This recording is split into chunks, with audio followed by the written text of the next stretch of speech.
প্রিয় দর্শক, স্বাগত জানাচ্ছি মানব জমিন লাইভের সঙ্গে রয়েছে আমি মারুফ হাসান। এই মুহূর্তে হাইকোর্টের সামনে থেকে সরাসরি যুক্ত রয়েছে।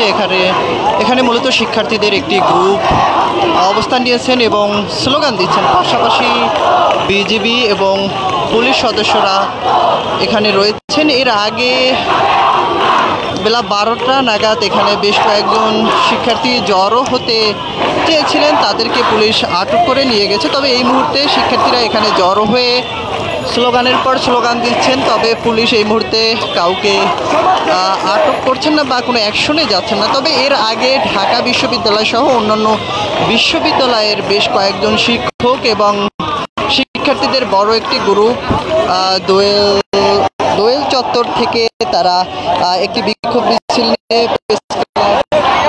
এবং এই যে হাইকোর্টের এই সড়কে আসার চেষ্টা করেছিলেন। তবে পুলিশ তাদের প্রথমে ব্যারিকেড তৈরি করে এবং সেখান থেকে শিক্ষার্থী এবং শিক্ষকরা একটি সংক্ষিপ্ত সমাবেশ করে তারা চলে যান। তবে এই মুহূর্তে হাইকোর্টের সামনে শিক্ষার্থীদের একটি গ্রুপ রয়েছে, তারা মূলত বিভিন্ন ধরনের স্লোগান দিচ্ছে। আমরা একটু সেটা আপনাদের দেখানোর চেষ্টা করব।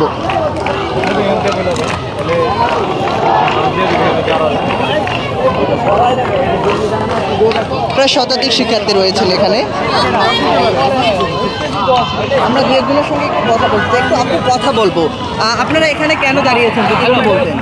আমাদের পুলিশরা আমাদের উপর যেভাবে হামলা, আমরা কোটা আন্দোলনের জন্য রাস্তায় নেমেছিলাম, তারপরে আমাদের এখানে বিভিন্ন ধরনের ভাবে আমরা এখানে এসেছি। আমাদের ভাইদেরকে কেন গুলি করা হয়েছে?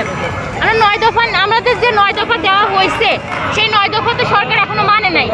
আমরা এই 9 দফা মানে নাই, আমাদের ভাইদেরকে ধরে ধরে জেলে ঢোকাচ্ছে।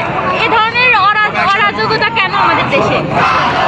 আজকের আপনাদের কতজনকে এখন পর্যন্ত আটক করেছে? বা আমি এখানে এসেছি 12টার সময় এসে আমি হাইকোর্টের সামনে নেমেছি। তখন আমরা ওইখানে কতগুলো ছাত্রছাত্রী স্টুডেন্ট ওইখানে দাঁড়াইছিলাম, তখন পুলিশ আমাদের 2জন ভাইকে ধরে নিয়ে গেছে। আমরা এর প্রতিবাদে বলেছি আমাদের ভাইকে ছেড়ে দিতে। কি অপরাধ ছিল? আমরা শুধু ওখানে দাঁড়িয়েছিলাম, আমাদের হাতে কোনো অস্ত্র ছিল না, কোনো লাঠি ছিল না, আমরা শুধু শান্তিপূর্ণভাবে ওখানে দাঁড়াইছিলাম। কিন্তু ওরা আমাদের বলছে এখানে জামায়াত করা যাবে না, সবাই এখান থেকে চলে যাও। আমরা বলছি আমরা যাবো না। তখন আমাদের 2 ভাইকে ধরে নিয়ে গেছে। আমরা তারপরে প্রোটেস্ট করছি কেন ওদের ধরে নিয়ে যাওয়া হলো, আমাদের ভাইকে ছেড়ে দেওয়া হলো। কিন্তু ওরা আমাদের উপর অকথ্যভাবে গালাগালি করেছে, আমাদের রাজাকার জঙ্গি চোরের বাচ্চা পর্যন্ত বলেছে। আমরা এখান থেকে যখন মুভ করি তখন আমাদের আরো 4জন ভাইকে ধরে নিয়ে যাওয়া হয়েছে। একজন শিক্ষার্থীর সঙ্গে কথা বলছিলাম। আমার মুগ্ধ ভাই কই? আমার মুগ্ধ ভাই কই? পানি লাগবে কারো? আমার মুগ্ধ ভাই কই? ফিরিয়ে দে। আমার মুগ্ধ ভাইরা ফিরিয়ে দে। তোর কোটা তুই নে। আমার মুগ্ধ ভাইরা ফিরিয়ে দে। আবু সাইদরা ফিরিয়ে দে।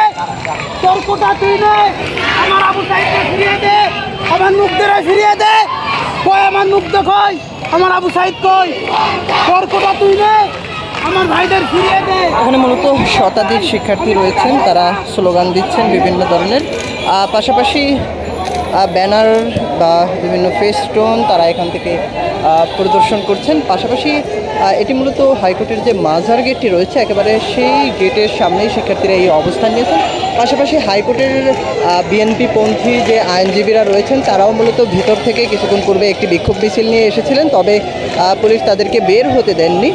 এখন তারা মূলত ভিতরে চলে গিয়েছেন। এছাড়াও শিক্ষার্থীদের অন্য একটি গ্রুপ, বিশেষ করে বাংলাদেশ প্রকৌশল বিশ্ববিদ্যালয় বুয়েটের শিক্ষার্থী সহ ঢাকা বিশ্ববিদ্যালয় এবং অন্যান্য বিশ্ববিদ্যালয়ের শিক্ষার্থীদের একটি গ্রুপ শিক্ষকদের নিয়ে তারা একটি মিছিল নিয়ে দোয়েল চত্বরের সামনে এগিয়েছিলেন। তবে পুলিশ ব্যারিকেড তৈরি করে পরে তারা সেখানে একটি সমাবেশ করে এবং তাদের কর্মসূচি সেখানে শেষ করে চলে যায়। তবে এই মুহূর্তে হাইকোর্টের মাজার গেটের সামনে শিক্ষার্থীরা আবারও জড়ো হতে শুরু করেছেন এবং স্লোগান দিয়ে যাচ্ছেন।